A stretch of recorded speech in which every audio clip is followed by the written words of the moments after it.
Hi Michelle, good afternoon. It's a Sunday afternoon here in Bahrain. So sa Pilipinas gabi na, no? So gabi na. So if now is around 2 o'clock. So alas 7 na sa Pilipinas. So shout out dyan sa Pilipinas na mga na naghahapunan dyan, naghahapunan. Ano kaya ang kanya-kanyang mga ulam ng ating mga nanay, mga tatay? Di kaya karne, manok, baboy o baka, di kaya tuyo, di kaya kamatis na may sausawan, na may lemon, na may kamatis, napakasarap, oh my gosh. But a big shout out sa mga kabukid natin dyan sa Barangay Bangalog, Joero, Bohol, my hometown. I love you guys, talaga namang what to do yani. Kumbaga dito sa Bahrain, what to do yani? Sa Pilipinas ba, in Tagalog word, anong magagawa natin? Sadyang napakaganda ng buhay. We have to celebrate life. We have to celebrate life. Yeah. Especially every day. As long as you're wake up, as long as you're alive, as long as you breathe, celebrate. Even a lot of problems. Problem pa more, yes. Kahit marami kayong problema, huwag mong intindihin yan. Basta i-celebrate mo lang ang buhay mo, of course. Problema lang yan, kailangan mong labanan, but huwag mong dibdibin, huwag mong ipasok sa puso't isipan mo. Kasi magkakasakit ka niyan, ikaw lang yung kawawa. So, iainom mo kaya ng kape yan.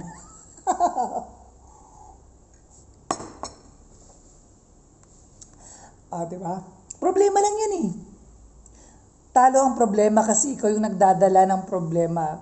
Kasi pag ipapasok mo yan dito sa dibdib, it might be magkasakit ka, o it might be magka-heart attack ka pa niyan. Diba? Huwag mong dibdibin. At huwag mong ipasok sa utak kasi it makes you stress. Magkakaroon ka ng anxiety na tinatawag. I don't know if I have this exact word, anxiety. Pag pinasok mo yan yung stress mo dito, di ka makakatulog niyan. Ayan, chinita tayo. Magkakasakit ka niyan. Kaya, sabi nga nila, tawanan mo yung problema mo, although napakabigat na, but you have to fight with it. Kailangan ang problema ang matatalo, hindi yung katawan mo. Kasi ang hirap. But,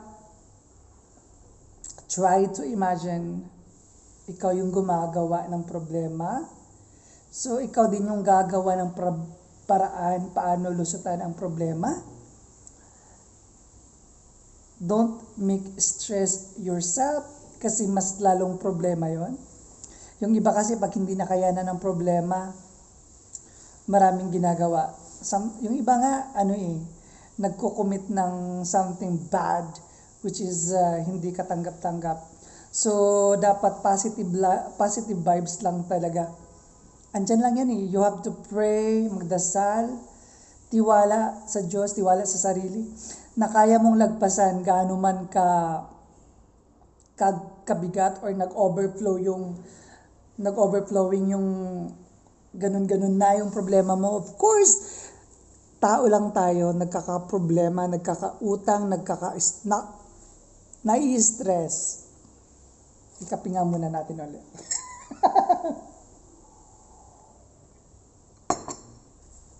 You have to fight and you have to deal with it kasi wala namang ibang gumagawa niyan eh ng problema at wala nang ibang lulusot niyan kundi tayo lang din. Just make sure na kung ano man yung failure na nagawa mo, kung ano man yung ang daming kong failure, ang daming kong regrets, but what happened is what happened, what it is what it is.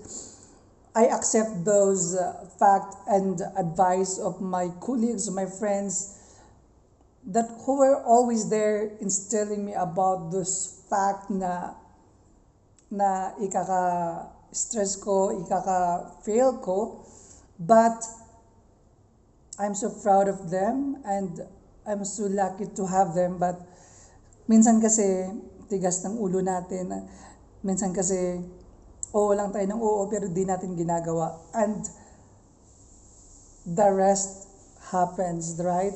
So, nagkakaroon ng problema, nagkakaroon ng like, hindi naman siguro commotion, but in life,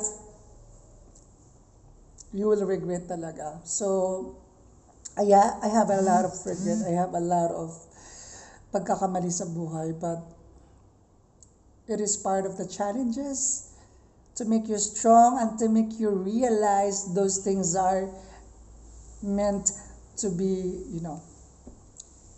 whatever. So thank you so much. Please like, share, and subscribe to Inday Michelle Vlog.